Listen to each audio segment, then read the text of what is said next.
जैसा मैंने कहा. So finally it's here. Congratulations. And जैसा मैंने कहा बहुत सारे emotions हैं. What do you have to say? Looking at all of them. Well, I'm very curious to know what the press is thinking, and I'm sure कि आपके पास बहुत सवाल होंगे और मेरे पास कुछ जवाब हैं जो मैं देना चाहता हूँ. तो we can begin soon. हाँ, हो जाए.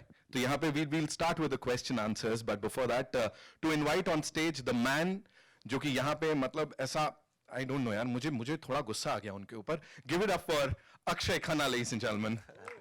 Brilliant performer and one of the coolest actors of the industry.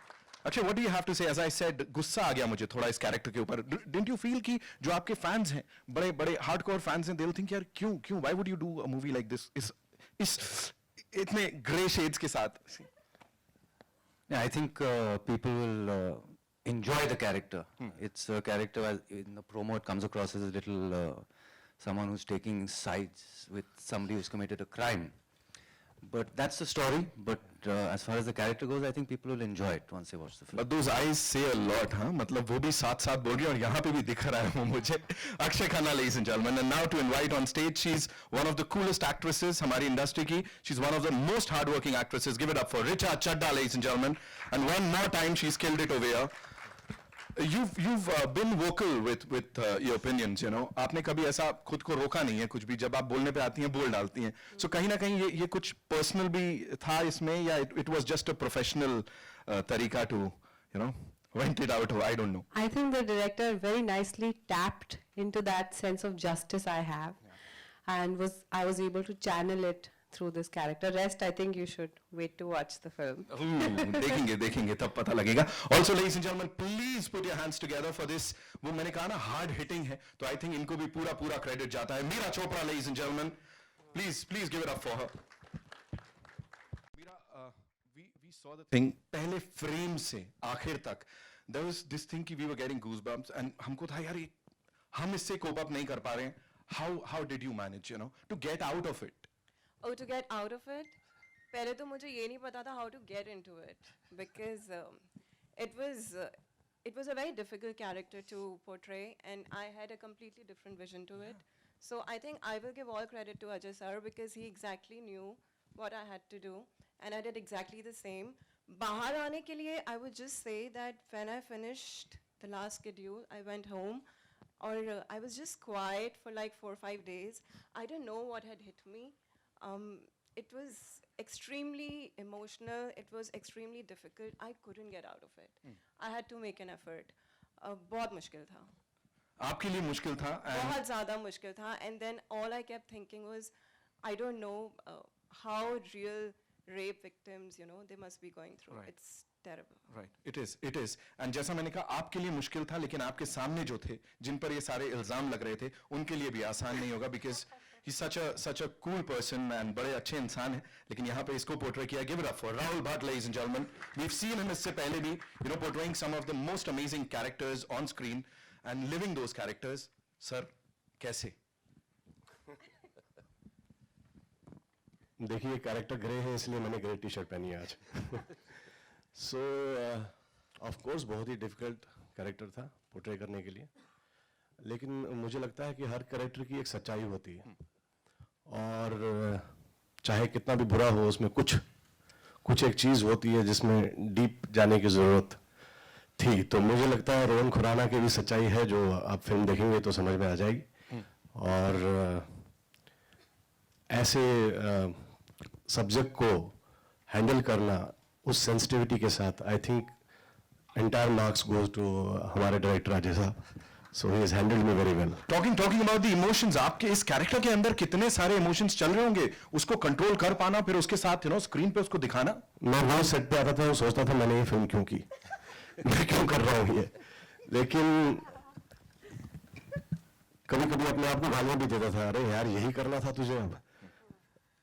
But मुझे लगता है कि एक एक्टर के लिए ये बहुत ही, फिर आज जब मैं ये ट्रेलर देखता हूँ या लोग जब फिल्म देखकर मुझे फोन करते हैं और I think I be proud of this film one day कि ये कैरेक्टर मैंने निभाया और इसको सच्चाई इसकी सामने लाई लोगों के. And I think it's a very important film and a very important conversation that we must have. Yes, बिल्कुल. And now, ladies and gentlemen, the man behind all this, जिन्होंने इस सब को बैक किया है. Give it up for mister Kumar Mangat, ladies and gentleman. इससे पहले भी कई सारी फिल्में, कंटेंट ड्रिवन सिनेमा की जब हम बात करते हैं, सो कहीं ना कहीं सर और उनकी पूरी टीम की बात जरूर होती है. सर, इससे पहले Drishyam, red, Omkara, you have given us so many super duper hits, और वो फिल्में जो कि दिल पे छाप छोड़ गई. विद दिस सर, एक बड़ा ब्रेव अटेम्प्ट है सर, क्या कहेंगे? काफ़ी सोचना पड़ा जब स्क्रिप्ट हमारे पास आई थी. हम पूरी टीम कम से कम 3 महीने तक इसके बारे में डिस्कस करते रहे कि इसको कैसे जस्टिफाई करें. बहुत सारी चीज़ें, बहुत रिसर्च की. अजय जी और हमने लॉयर से मिले, हाई कोर्ट के, सुप्रीम कोर्ट के लॉयर से हमने पूरी डिस्कस की, पूरा लॉ देखा, और पूरा समझने के बाद जब हमको लगा कि ये एकदम करेक्ट हो गया है, दम हम इस पर आगे बढ़े. और इसमें पूरी स्टार कास्ट, अक्षय जी, सबने जो मिलके पूरा सपोर्ट किया इस फिल्म में, और जिस तरह से ये फिल्म शेप हुई है, मुझे लगता है पब्लिक इसमें एंजॉय करेगी. और जो कुछ चीजें ऐसी हैं जो लोगों को पता नहीं है लॉ के बारे में, इस फिल्म से पता चले. राइट, बहुत बहुत खूबसूरती के साथ वो स्क्रीन पे ट्रांसलेट हुआ है, एंड आई एम श्योर यही है इस फिल्म की एक और खासियत. Ladies and gentleman, presenting the cast and crew of this movie, section 375, and yeah we'll have a quick photo op, उसके बाद वील टेक द क्वेश्चंस. या जी, माइक ले लो.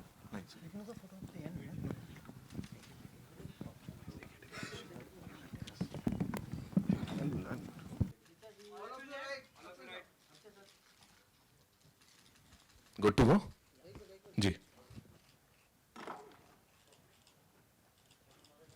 थैंक यू सो मच जी. तो अब we'll take the questions. So and we start कहाँ से? Ladies first. या लेडीज फर्स्ट जी.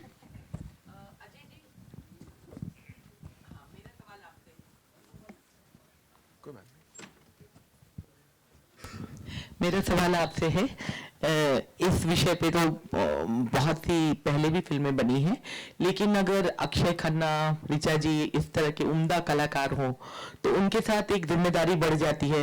मुझे लगता है कि अक्षय जी बिना मतलब स्क्रिप्ट पे पूरा जब तक एब्सोल्युटली नहीं कर ले तब तक वो अपना रोल ओके नहीं करते हैं.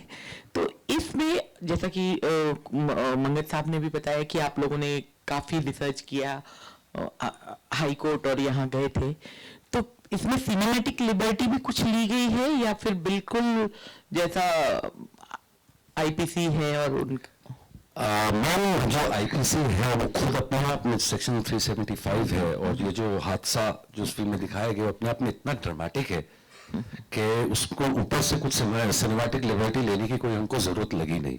अपने आप में ही इतना वो पेचीदा और इंटरेस्टिंग था that we stuck to what the law says. We went with our research. We like Kumar ji said, we met a lot of lawyers.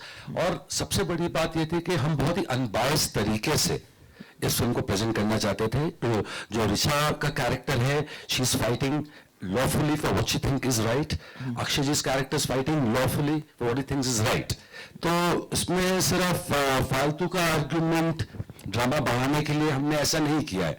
But because law को इतना हमने ध्यान से पढ़ा, तो जो आर्गुमेंट्स हैं वो आपको बहुत फ्रेश लगेंगे, बहुत पेचीदा लगेंगे. जो नॉर्मली हम लॉ की फिल्मों में रेटोरिक ज्यादा होता है, डायलॉगबाजी ज्यादा होती है, बट इसमें मुद्दा है, हर एक आर्गुमेंट में एक मुद्दा है. So that way we stayed very true. जी, हमें ये जो पेपर आप लोगों ने दिया, मैंने पूरी तरह से तो नहीं पढ़ा है, लेकिन इसमें क्या जो 375 है उसमें ब्रूटल रेप और रेप दोनों का एक एब्सोल्युटली सजा अलग अलग हो जाती है. जैसे अगर निर्भया कर ले तो उसकी तो डेथ हो गई, वो गार्ड रेप है और ब्रूटल है. तो जो इसमें अलग अलग सबसेक्शंस हैं, वो ये बताते हैं कि if it is more than 1 person तो क्या सजा है. If there is physical assault involve, जैसे मारा गया निर्भया को, या जो भी असॉल्ट उसके साथ जितना खतरनाक असॉल्ट हुआ, दर्दनाक असॉल्ट हुआ, तो सजा बढ़ती जाती है. In the end death penalty है, which is what was given to I think 4 people who were convicted of raping Nirbhaya. तो जैसे जैसे आपके क्राइम का घूसमनेस बढ़ती जाती है, सजा बढ़ती जाती है. Okay, thank you. Except for the juvenile. एक हम सबको मालूम है कि एक लड़का 17 साल का था, जब तक केस चल रहा था वो 18 का हो गया, लेकिन फिर भी because law demanded that he be tried as a juvenile, उसको 3 महीने के बाद छोड़ दिया गया. This is also one of the points that the film raises. तो वाज जस्टिस डन और नॉट? बिकॉज लॉ कहता है कि इसको छोड़ दो, पर पूरी कंट्री चाहती थी कि इसको भी दूसरों के साथ फांसी दो. तो क्या जस्टिस हुआ, क्या लॉ फॉलो किया गया? लॉ फॉलो किया गया, बट वाज जस्टिस डन? सबका अपना अपना ओपिनियन हो सकता है. This is Heena Kumawat from आवाज़.com. अभी हमने देखा और उन्होंने भी बात की कि इस पेपर में बहुत सारी चीज़ें डिटेल में हैं. हम सेक्स एजुकेशन की बात करते हैं और हमें लगता है कि छोटी उम्र से ही बच्चों को इस बात की जानकारी या बताना चाहिए. तो आपको क्या लगता है कि इस तरह की चीज़ें सेक्शन जो है बहुत इंपॉर्टेंट है, इनको स्कूल एजुकेशन से ही भले ही हायर स्टडीज़ से इंट्रोड्यूस किया जाना चाहिए ताकि लड़कियों में भी अवेयरनेस हो कि क्या है ये section? Isha, you want to take this? I mean, I think sex education अपने आप में बहुत ज़रूरी चीज़ है और I don't think anybody will disagree कि अब जब से डेटा फ्री हुआ है, you hear of these cases कि juveniles ने गैंग रेप करके वीडियो अपलोड कर दिया. Rape videos are very popular on porn sites. So in the absence of sex education, young boys, young girls will turn to pornography for sex education. That is such a skewed way of looking at the world. That is so wrong at a very base level. इस चीज़ को rectify करने के लिए it's all the more important to have a discussion, whether at home. अगर आप comfortable नहीं है अपने बच्चों तो स्कूल में बात कीजिए. मेरे स्कूल में था sex education and it really helped. We had a great relationship between boys and girls. It was a co-ed school. और बहुत फ़र्क पड़ता है आपकी overall life और upbringing पे, तो ये ज़रूरी है. मुझे ये नहीं पता कि कॉन्स्टिट्यूशन पढ़ाने की ज़रूरत है या नहीं, क्योंकि वो लॉयर्स पढ़ते ही हैं. पर ये तो बहुत बेसिक बात है कि रेप या मॉलेस्ट या असॉल्ट करना गलत है और ये सब जानते हैं. पर बावजूद इसके जो लोग करते हैं उनके दिमाग में भी कुछ एक मतलब जैसे क्रिमिनल बेंट ऑफ माइंड, एक प्रवृत्ति होती है. उस चीज़ को एड्रेस करने के लिए I think sex education is very essential. And also not only in school, ma'am, I think even in the house, because there are a lot of cases where girls are being molested by their own relatives and people who are known to them. In fact, 98% of the cases are those जहाँ पे जो molester था या assault करने वाला था, victim का जानने वाला था. तो वो घर पे भी I think ये conversation बहुत ज़रूरी, लड़कों के साथ भी लड़कियों के साथ भी. कि they should know the signs, they should know how to report abuse, they should be able to recognize abuse and not fear कि relative है या कोई भी है जो भी है. इस फिल्म ये आने के स्क्रिप्ट आने से पहले आप लोग जानते थे कि सेक्शन 375 क्या है? Frankly, मैं नहीं जानता था. तो when I got the script, I read about it and that's how my education started. I did not know. Richa, you, Akshay, आप? एग्जैक्टली रेप का होता है 375, मर्डर का होता है ये नंबर, किसी और क्राइम का वो नहीं मालूम था, लेकिन रेप का लॉ है वो तो सब जानते ही हैं. ऋचा? आई थिंक इस साल अब क्या होगा ना, आर्टिकल 15, 420, 377, 375 ये सब अब सिनेमा एजुकेशन का काम करेगी. तो जो नहीं भी जानता होगा उसको धीरे धीरे पता चल जाएगा. अच्छा, इस सेक्शन में मी टू भी आता है जो इतना बवाल मचा पिछले दिनों?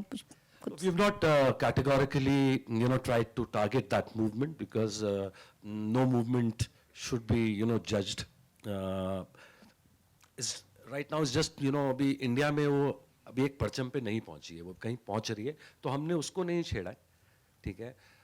The case might seem similar to you कि एक फिल्म डायरेक्टर है जिसने अपने एक जूनियर असिस्टेंट के साथ allegedly रेप किया है, and the crux of the story is finding out the truth, and truth, there's a famous saying, as usual lies somewhere in the middle.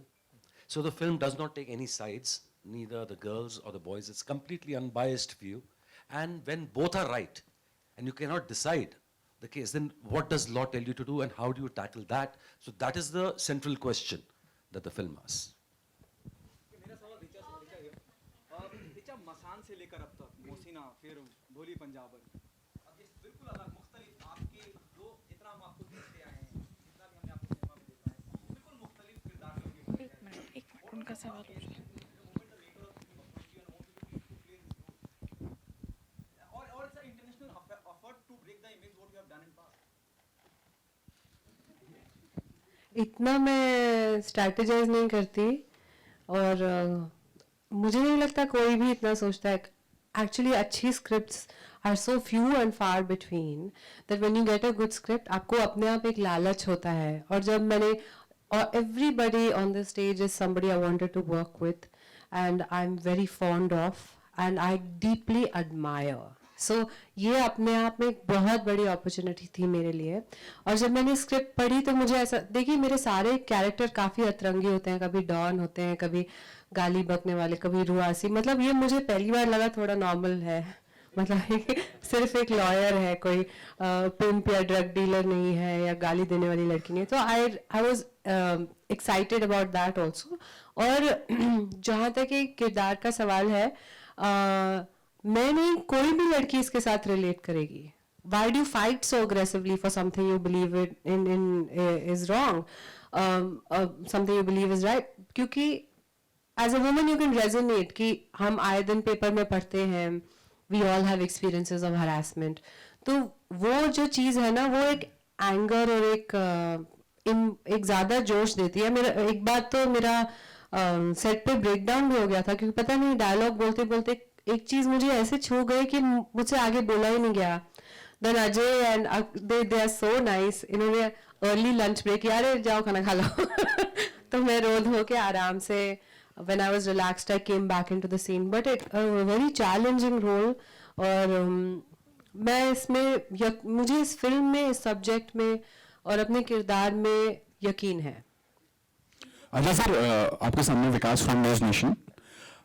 जैसे हर सिक्के के दो पहलू होते हैं और हमने देखा भी अभी जब ट्रेलर हम लोग देख रहे थे तो उसमें दूसरा पहलू हम लोगों ने जो देखा वो ये है कि कभी कभी इस सेक्शन को जो है वो ढाल भी महिला कभी कभी बना लेती हैं, जो सही नहीं होता. उस एंगल को भी सर कितना आपने इस फिल्म में दिखाया है और क्या उसका सुझाव क्या है? एक सवाल ये है. और दूसरा फिर मैं जी वो भी अभी पूछ लीजिए. दूसरा सर थोड़ा फिल्म से अलग है, तो इसलिए पहले देखिए, in the world of litigation it's very difficult to say कि कौन आदमी एग्जैक्टली सच बोल रहा है, कौन आदमी एग्जैक्टली गलत बोल रहा है. लाइक ये वेरी राइटली सेड कि सच कभी पूरा सफ़ेद नहीं होता और झूठ कभी पूरा काला नहीं होता. शायद इसीलिए लॉयर्स काला और सफ़ेद दोनों पहनते हैं, ठीक है, बिकॉज उनको भी थोड़ा पैंतरेबाजी करनी पड़ती है. But the jokes aside, they have definitely been cases that have come to light where a woman has used this as a weapon, but the majority of cases, are not that. Okay, that is why the laws, especially after the Nirbhaya incident in 2013, the Criminal Law Amendment Act came, and a lot of changes were made to the law, which were very strong to protect the women. Now, whenever you do something like that to protect one side, there always is a small possibility that the other side might misuse it. You just have to live with that damage. That's collateral damage. तो उतना ही है जी. और दूसरा सवाल Akshay sir आपसे भी है और अरिशा आपसे भी. हम लोग देख रहे हैं कि जो अभी इस वक्त हालात ऐसे हैं कि जो हमारा पड़ोसी मुल्क है वहाँ हिंदुस्तानी फिल्मों को जो है वो बैन कर दिया गया है. लेकिन अभी देखा गया है कि कुछ सिंगर जो हैं वहाँ परफॉर्म करके आए हैं, उनको लेकर सवाल उठा है. तो क्या रिएक्शन, अगर खाली रिएक्शन आप लोग दे पाएं, क्या कितना सही लगता है कि जब पड़ोसी मुल्क बैन करता है और उसके बावजूद सिंगर वहाँ पर जाते हैं और परफॉर्म कर आते हैं? देखिए, मेरा बिल्कुल अलग पॉइंट ऑफ व्यू है. मुझे लगता है आर्टिस्ट जो होते हैं वो प्यार की बात करते हैं, अमन की बात करते हैं. हमारा एक कॉमन कल्चर है. मैं पंजाबी हूँ, बुल्ले शाह हम इस तरफ भी गाते हैं, उस तरफ भी गाते हैं. मुझे लगता है आर्टिस्ट को बैन करते हैं लोग इसलिए क्योंकि आर्टिस्ट दोस्ती करवा सकते हैं दोस्त. उसकी वजह कुछ और है. कॉन्फ्लिक्ट खत्म करने के लिए you have to stop seeing you have to see the other side as human.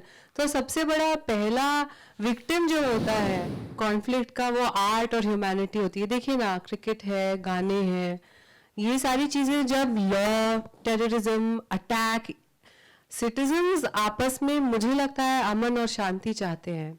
It's always anti social elements, terrorists, evil minded people जो ऐसे chaos को create करते हैं. तो मैं इस पे मेरा कोई स्टैंड नहीं है. मुझे लगता है हालात है, वो हवा का रुख बदलेगा तो हालात भी बदल जाएंगे. मुझे ऐसा लगता है. मुझे हमेशा लगता है कि आर्टिस्ट अपने दिल से गाना गाते हैं, फिल्म बनाते हैं, पोइट्री लिखते हैं. हम कहाँ किसी से दंगे फसाद की बात करते हैं. आर्टिस्ट तो सिर्फ प्यार की बात करते हैं. अक्षय सर आप भी अगर रिएक्शन दें इस पर तो ये तो पॉलिटिक्स है, हम इस पे ऊपर क्या हम बोले. So I think that's saying a lot. या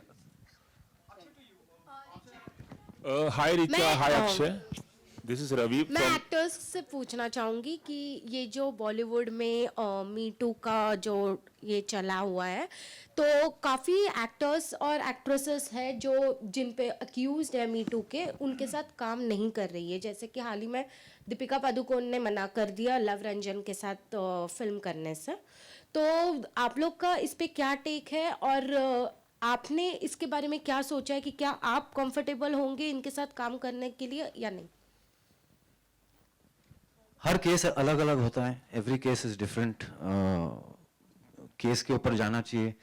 ज़्यादातर जब आप किसी के साथ काम कर रहे हैं as a director, as a co-star, तो काफ़ी हद तक आप एक दूसरे को मतलब दोस्ती हो जाती है, एक दूसरे को समझते हैं. तो you understand a person, you understand कि ये बंदा या ये औरत इस चीज़ का केपेबल है कि नहीं है. तो I suppose every person will take their own decision at that particular time. ऐसा generalize नहीं किया जा सकता है. And one thing I want to say to this, like, you know, just put, imagine, hypothetically speaking, the organization where you work for, anybody else works for, one of the sort of senior guys is accused of a Me Too. All right, so would you stop working for that organization? It's your job, right? Would you stop working? I put the question to you. So it's very difficult, right? You would not, so. Sir पर मैं मतलब media भी जाती है ना मी to accused की press conferences में. मैं माइक उस तरफ भी टर्न करूं तो आपको अपने गिरफ्तार में झांकना पड़ेगा. बात ये है कि जब तक लीगली गिल्टी इनोसेंट प्रूव नहीं होता, मीडिया में ट्रायल चलाना, ट्विटर पे ट्रायल चलाना अलग बात है. मैं उन केसेस की बात कर रही हूँ जहां एक या दो एलिगेशंस है, उनकी बात नहीं करी जहां 19-20 लोग सामने आए हैं. The volume of the people who are survivors speaks for itself. पर ये एक सोशल प्रॉब्लम है, हम सबको इसे एड्रेस करना होगा. और दूसरी बात ये है कि ऑनलाइन लिंच मॉब बना के किसी का करियर ठप कराना, अगर किसी पे एलिगेशन लगी है, आप जितना भी चाहो वो मुरझा के मर तो नहीं जाएगा ना, वो जिंदा रहेगा. उस चीज को कैसे एड्रेस करें, it's very complicated. General rule नहीं हो सकता. I think I would agree to her. I would not judge anybody just because he's been accused. Court of law है हमारा जज करने के लिए who's right and who's wrong. तो जब वो accused को बोलेंगे yeah he's guilty, then we all have something to say or talk about. But what is happening right now, we don't know what is true and what's not. The entire Twitter trolling which happens on accused and people putting anonymous posts, it's just not right. And people are suffering. I mean, they are really suffering in their careers. So I think that's wrong. I think we have court to decide this, and we should just leave it to them. We should trust our courts, our justice system.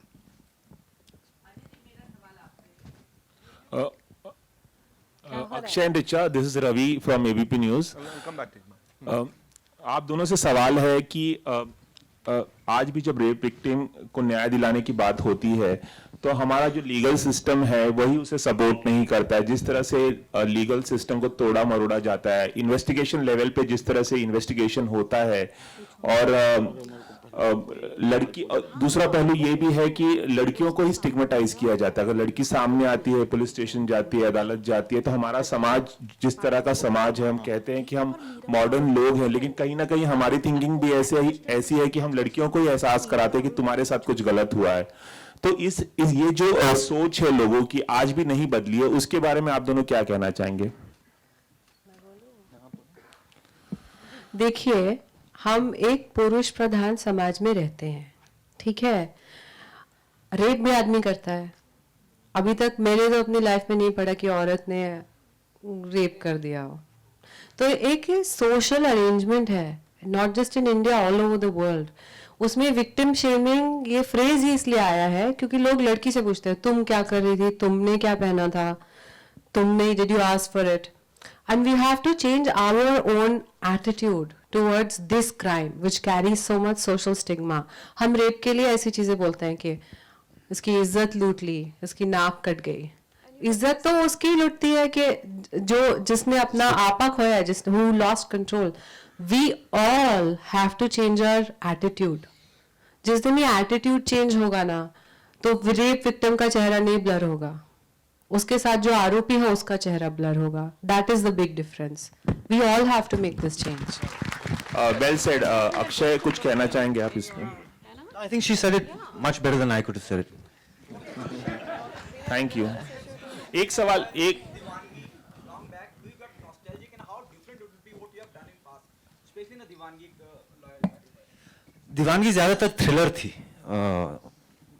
I was playing a lawyer, but the film was more of a thriller genre. This is a proper courtroom drama. So ये मैं पहली बार try कर रहा हूँ, experiment कर रहा हूँ, और काफ़ी ज़बरदस्त एक्सपीरियंस रहा क्योंकि दुनिया ही अलग है. और जब हम बाहर से उसे देखते हैं तो कुछ और मतलब नज़र आता है, और जब आप खुद उस दुनिया में एज एन एक्टर भी आप जब घुसते हैं तो you just learn a lot and you experience a lot of emotions and thoughts and ideas that maybe you would have not previously. But having said that, the story is so not only topical but relevant no matter which year you're living in, because it's something that's happening all the time. And how these kind of cases are looked upon, whether you are part of the defense or you're part of the prosecution, or whether you are a judge, or whether you are a normal person in the public viewing it on TV or reading in the papers. So all the angles have been taken into consideration in the writing. So it gives you, the film gives you a holistic view of one particular case. तो बहुत ही interesting है. I think for the audience and especially for us actors it's been great experience. Richa, here, या behind. I'll come to you.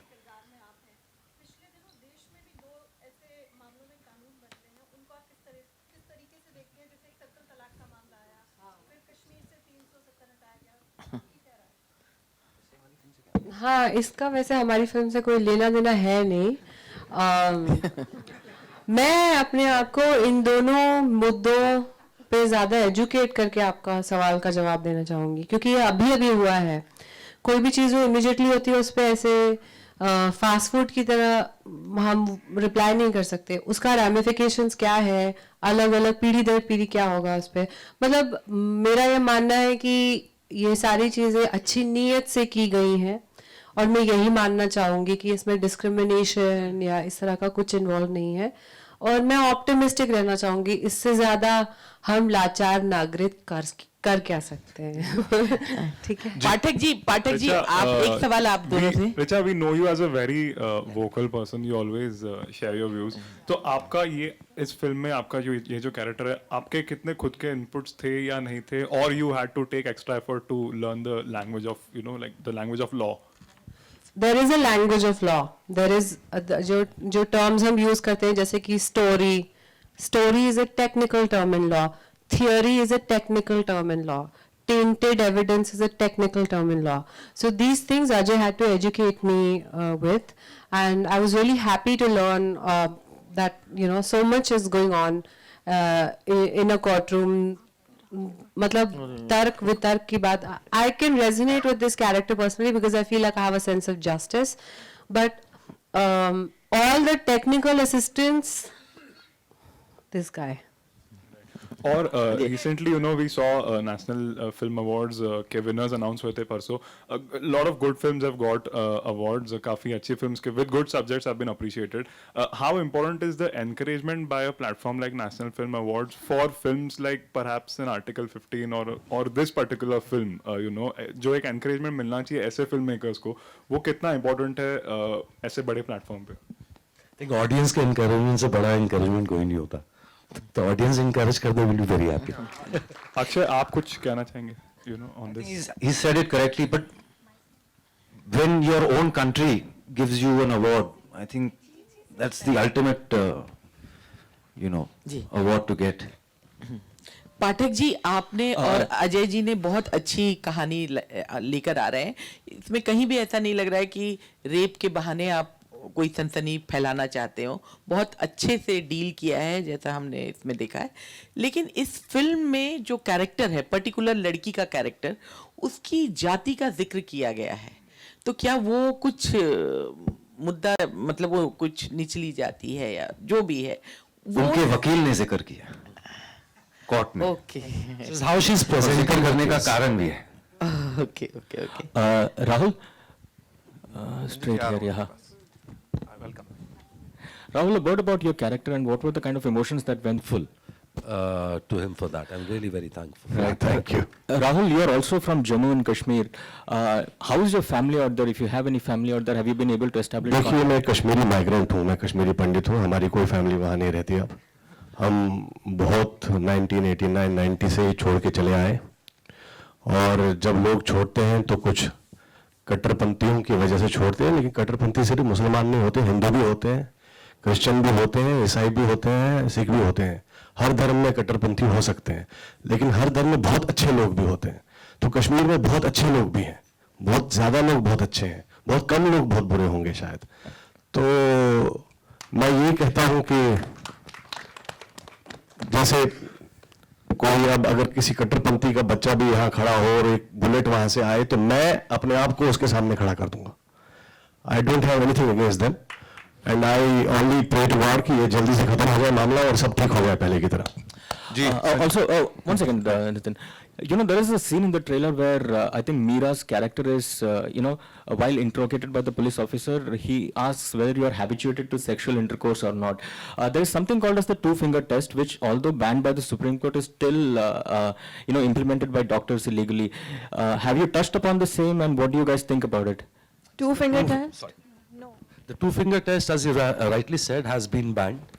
And if the case history, assault history, तो जब assault history से उससे पूछा जाता है कि exactly क्या हुआ, एक gruesome detail में पूछा जाता है. It's very invasive, almost like being raped again.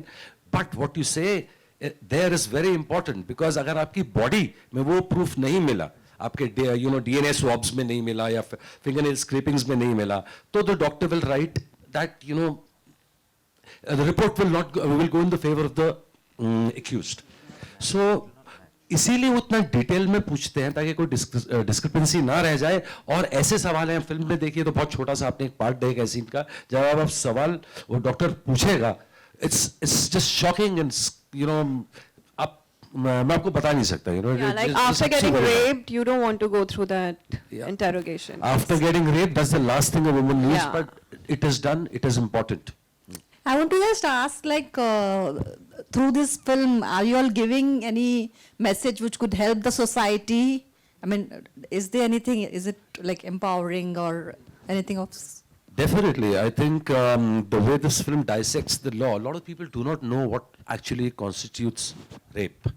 Okay, I'll just give you a small example. Like the boy and a girl are going around, and the boy is pressurizing her to have sex with her. She refuses, says, I'm not ready. Boy says, okay, fine, then I want to break up. And in that pressure, she agrees to sleep with him, even that is rape. A lot of people do not know that. अगर हम इस पे action लेने लगेंगे तो 90% boyfriends jail में होंगे. Can others also throw light on this, like Richa, Akshay and Rahul and Meera on this particular point? Like, does it help the society? Is there I any think more than educating the audience, definitely एक debate चालू हो जाएगा, और एक conversation चालू हो जाएगा, और वो बहुत ज़रूरी है मेरे हिसाब से. I think so. What do you think? That also, I think it's going to scare the men a little bit, because they really don't know. There's a lot of things which are like, you do it and you don't realize what you're doing. But if you really read the law, it can really go against you. So in that sense, I think it'll help men to realize and to understand, especially men who are in a position of power, that, what they can or cannot do. In that sense, yeah, but debate definitely, And, मैं आपको दावे के साथ कह सकता हूँ, the beauty of this film is that it's going to be a very divided house. A lot of women are going to go root for the man. A lot of men will root for the women, and of course women for women and men for men too. So in that sense, it'll start a great dialogue. Akshay and Richa, what's your take on marital rape? This film is not about marital rape at all. That is a totally separate subject. This has got nothing to do with marital rape. We'll take last two questions. Akshay and Richa, एक सवाल और इससे हटके, जब भी देश में कोई भी बड़ी प्राकृतिक आपदा आती है तो बॉलीवुड हमेशा आगे आता है और हेल्प करता है, लेकिन अब एक छोटा सा क्रिटिसिज्म होने लगा है कि कोल्हापुर और सांगली में जो बाढ़ आई है बॉलीवुड सामने नहीं आ रहा है, कोई हेल्प नहीं कर रहा है, क्रिटिसिज्म हो रहा है, इस बारे में कोई राय है आप लोगों की? अरे अभी देखिए, जब तक मैंग्रोव्स कटेंगे ग्लोबल वार्मिंग होगी, सूखा पड़ेगा कहीं पे बाढ़ आएगी. Policy change, long term policy change ही एक चीज है जिससे ये सारी आपदाएं आना बंद होंगी, क्योंकि हिंदुस्तान बहुत बड़ा देश है ज्योग्राफिकली.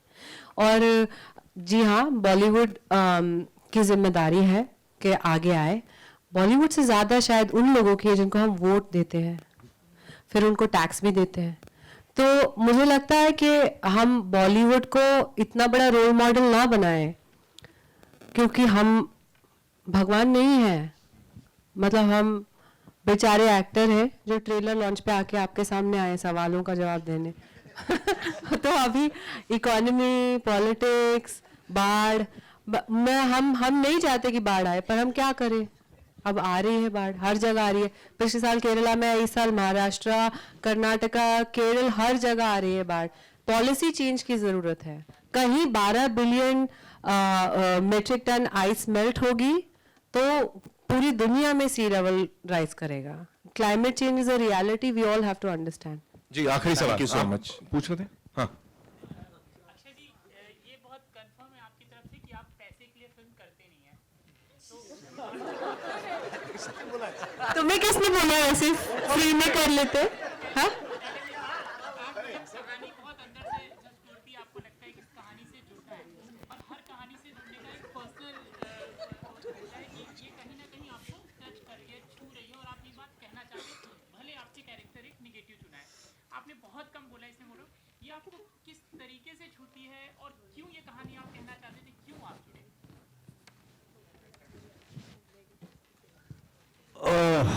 मैं एक्चुअली जुड़ा इस फिल्म के साथ क्योंकि मुझे अजय की जो राइटिंग थी, मुझे बहुत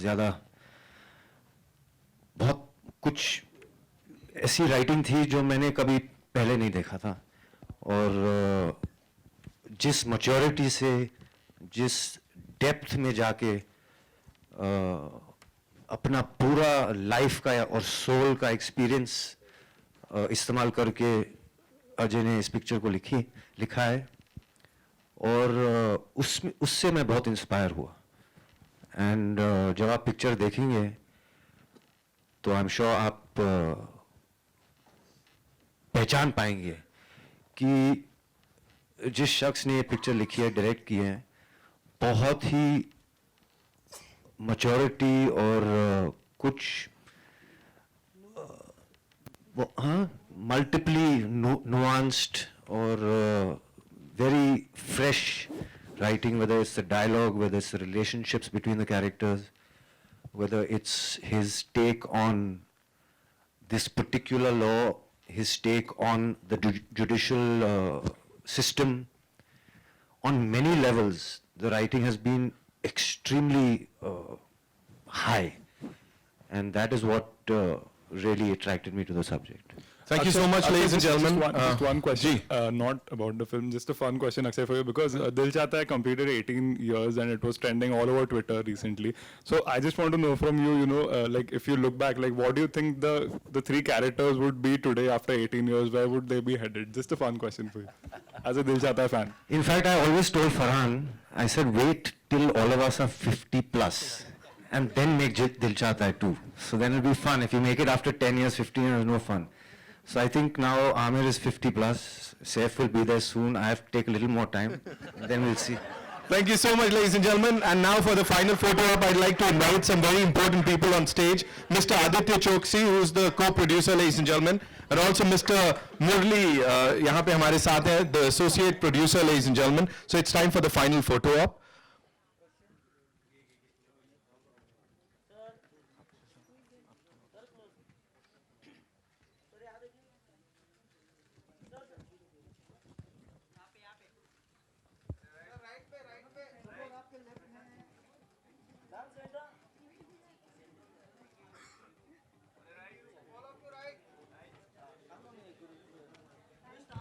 The cast, please. Yeah.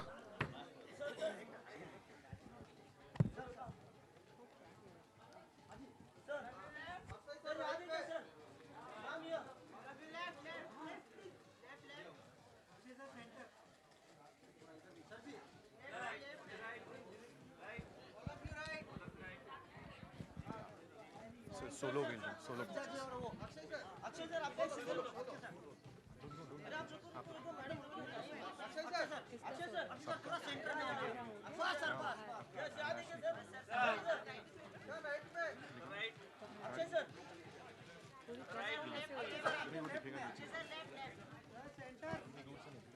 आपके सोलो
Come, आप